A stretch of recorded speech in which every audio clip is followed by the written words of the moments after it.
Di tengah pandemi COVID-19, LPD harus melakukan usaha luar biasa untuk mencari sumber-sumber pendapatan baru. Dalam hal ini, LPD mampu menggerakkan prinsip Pang Pada Payu.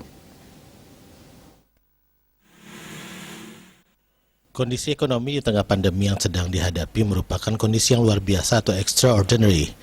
Dalam kondisi yang luar biasa ini, perekonomian mulai terpuruk terutama Bali yang mengalami resesi dengan pertumbuhan ekonomi minus 12,28%.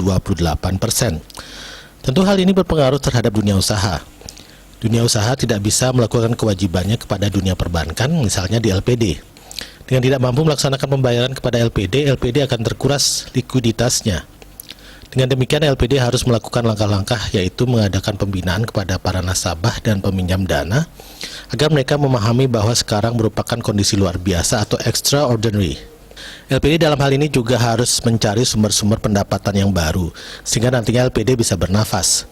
Apabila hal ini tidak bisa dilakukan, pemerintah harus bisa hadir dan memberikan solusi. Bagaimana pemerintah bisa hadir, ya? Apakah dengan bantuan desa yang diberikan oleh pusat dan sebagainya, ya, untuk menginjeksi daripada LPD itu, memberikan tambah bantuan permodalan lah sampai situasi normal. Kemudian LPD jangan memikirkan keuntungan, rentabilitas, ya, situasi sangat berat. Sudah break even point aja, ya, tidak rugi tidak untung itu sudah sangat bersyukur sampai berakhirnya masa COVID ini, kan gitu.